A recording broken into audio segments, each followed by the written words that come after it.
بسم اللہ الرحمن الرحیم۔ السلام علیکم ورحمۃ اللہ وبرکاتہ۔ عزیز طلبہ، آج اثار السنن کا سبق نمبر 93 ہے، اور اس سبق کے اندر ہم 3 ابواب پڑھیں گے۔ باب فی وضع الیدین علی الصدر، یہ باب ہے ہاتھوں کو سینے پر رکھنے کے بیان میں،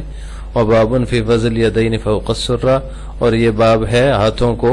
ناف کے اوپر رکھنے کے بیان میں، اور باب فی وضع الیدین تحت السرہ، اور یہ باب ہے ہاتھوں کو ناف کے نیچے رکھنے کے بیان میں۔ تو حالت قیام میں ہاتھ سینے پر رکھے جائیں گے، ناف کے اوپر رکھے جائیں گے، یا پھر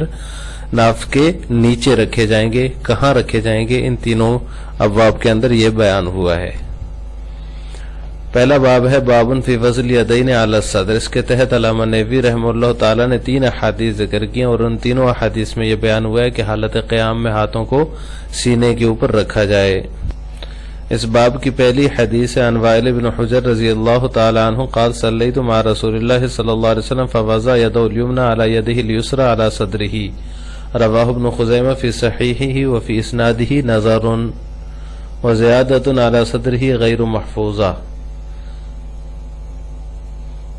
وائل بن حجر رضی اللہ تعالی عنہ سے مروی ہے، وہ فرماتے ہیں کہ میں نے رسول اللہ صلی اللہ علیہ وسلم کے ساتھ نماز پڑھی تو آپ صلی اللہ علیہ وسلم نے اپنا دایاں ہاتھ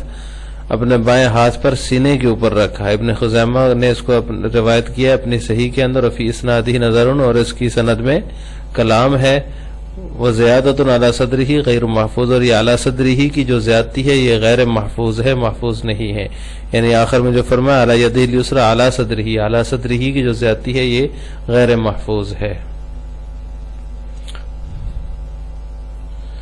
اس سے اگلی روایت ہے وعن قبیصۃ بن حلب عن ابیہ رضی اللہ تعالی عنہ قال رأیت النبی صلی اللہ علیہ وسلم ینصرف عن یمینہ وعن یسارہ ورأیتہ یضع ہذہ علی صدرہ ووصف یحییٰ الیمنى علی الیسری فوق المفصل، رواہ احمد واسنادہ حسن لیکن قولہ علی صدرہ غیر محفوظ۔ اس حدیث کا ترجمہ یہ ہے کہ حضرت قبیصہ بن حلب روایت کرتے ہیں اپنے والد سے، وہ فرماتے ہیں کہ میں نے نبی کریم صلی اللہ علیہ وسلم کو دیکھا کہ آپ جو ہے ینصرف عن یمینہ و یسارہ، اپنی دائیں جانب سے پھرتے اور بائیں جانب سے بھی، ورأیتہ یضع ہذہ علی صدرہ، اور میں نے ان کو دیکھا آپ نے یہ اپنے سینے پر رکھا۔ ووصف یحییٰ الیمنى، اور یحییٰ نے طریقہ بیان کیا، الیمنى علی الیسری فوق المفصل، کہ دایاں ہاتھ بائیں ہاتھ پر فوق المفصل جوڑ کے اوپر رکھا۔ یہ حدیث جو ہے امام احمد نے نقل کی ہے، واسناد حسن، اس کی سند حسن درجے کی ہے، لیکن قولہ علی صدرہ غیر محفوظہ، لیکن اس میں بھی اعلی صدرہ کی زیادتی جو ہے یہ محفوظ نہیں ہے۔ اس باب کی آخری روایت ہے وعن طاؤس قال کان نبی صلی اللہ علیہ وسلم یضع یدہ الیمنى علی یدہ الیسری ثم یشد بہما علی صدرہ وہو فی الصلاۃ، رواہ ابو داؤد فی المراسیل واسنادہ ضعیف، وقال النیموی وفی الباب احادیث اخر کلها ضعیفہ۔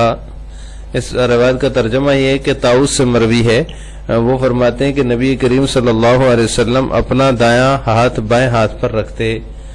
ثم یشد بہما علی صدرہ، پھر ان دونوں ہاتھوں کو سینے پر باندھتے، وہو فی الصلاۃ، نماز، اور آپ صلی اللہ علیہ وسلم نماز میں ہوتے۔ اس کو ابو داؤد نے مراسیل میں روایت کیا اور اس کی سند ضعیف ہے۔ وقال النووی، علامہ نووی رحمہ اللہ فرماتے ہیں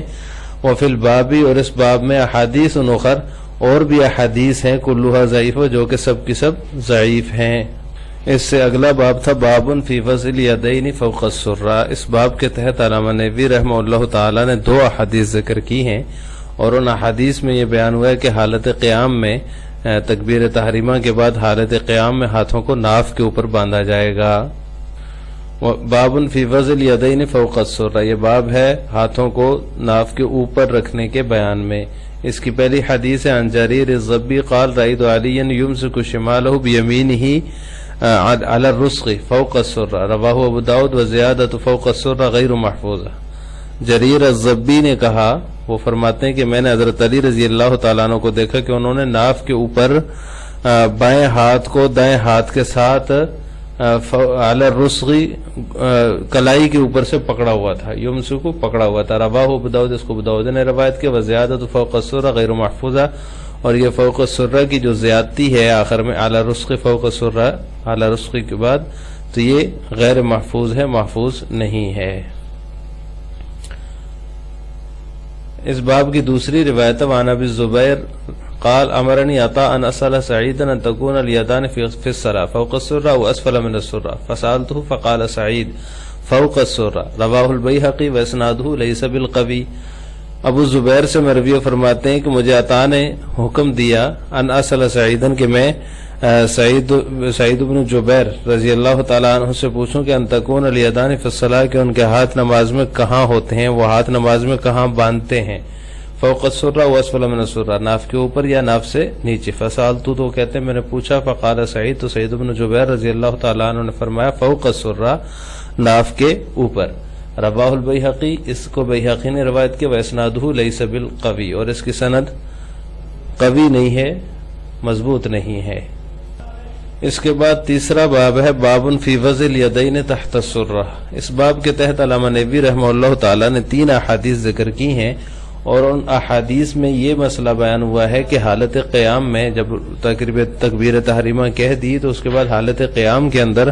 ہاتھ جو ہیں وہ نہ سینے کے اوپر باندھے جائیں گے، نہ ناف کے اوپر باندھے جائیں گے، بلکہ ناف کے نیچے باندھے جائیں گے۔ اس باب کے اندر ان احادیث کا بیان ہے جن میں یہ ذکر ہوا ہے۔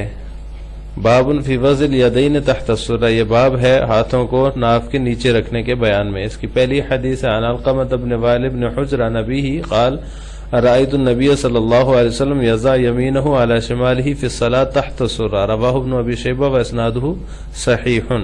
علقمہ بن وائل بن حجر جو ہے وہ اپنے والد وائل بن حجر رضی اللہ تعالیٰ عنہ سے روایت کرتے ہیں، وہ فرماتے ہیں کہ رأیت النبی، میں نے نبی کریم صلی اللہ علیہ وسلم کو دیکھا، آپ صلی اللہ علیہ وسلم نے اپنا دایاں ہاتھ اپنے بائیں ہاتھ پر رکھا، فی الصلاۃ نماز میں، تحت السرہ ناف کے نیچے۔ اس کو ابن ابی شیبہ نے روایت کی، واسنادہ صحیح، اور اس کی سند صحیح ہے۔ اس سے اگلی روایت ہے وعن الحجاج بن حسان قال سمعت ابا مجلس او سألته قال قلت كيف يضع قال يضع باطن كف يمينه على ظاهر كف شماله ويجعلها اسفل من السرة، رواه ابو بکر بن ابی شیبہ واسناده صحیح۔ اس کا ترجمہ یہ ہے کہ حجاج بن حسان سے روایتوں کہتے ہیں میں نے ابو مجلس رضی اللہ تعالیٰ عنہ کو کہتے ہوئے سنا، او سألتہ یا پھر میں نے ان سے پوچھا، یہ راوی کو شک ہے، کہتے ہوئے سنا یا پھر میں نے ان سے پوچھا۔ قال تو فرماتے ہیں انہوں نے فرمایا قلت کیف یضع، میں نے کہا کیسے ہاتھ رکھے جائیں یا وہ کیسے ہاتھ رکھتے ہیں، تو قال تو انہوں نے فرمایا یضع باطن کف یمینہ علی ظاہر کف شمالہ، کہ وہ دائیں ہاتھ کی ہتھیلی کو بائیں ہاتھ کی ہتھیلی کی پشت پر رکھے، کف شمالہ پشت پر رکھے، ویجعلها اسفل من السرہ، اور انہیں ناف سے نیچے رکھے۔ رواہ ابو بکر بن ابی شیبہ واسنادہ صحیح، اور اس کو روایت کی ابو بکر بن ابی شیبہ نے، اور اس کی سند صحیح ہے۔ اس سے اگلی روایت ہے وعن ابراہیم قال یضع یمینہ علی شمالہ فی الصلاۃ تحت السرہ، رواہ ابن ابی شیبہ واسنادہ حسن۔ ابراہیم سے مروی ہے، یعنی کہ ابراہیم نخعی رحمہ اللہ سے فرماتے ہیں کہ نماز میں دائیں ہاتھ کو بائیں ہاتھ پر ناف کے نیچے رکھے، رواہ ابن ابی شیبہ، اس کو ابن ابی شیبہ نے نقل کیا، اور اس کی سند حسن درجے کی ہے۔ تو یہ تینوں ابواب کی حدیث آپ کے سامنے گزر چکی ہیں۔ پہلے باب کے اندر ہے کہ ہاتھوں کو سینے کے اوپر رکھا جائے، دوسرے باب کے اندر ہے کہ ہاتھوں کو ناف کے اوپر رکھا جائے، اور تیسرا باب جو ہے اس میں ہے کہ ہاتھوں کو ناف کے نیچے رکھا جائے۔ تو اس مسئلے میں فقہا کا اختلاف ہے۔ حنفیہ کے نزدیک جو ہے وہ ناف کے نیچے ہاتھ باندھے جائیں گے، یعنی کہ نہ ناف کے اوپر ہوں گے اور نہ ہی سینے پر ہوں گے، بلکہ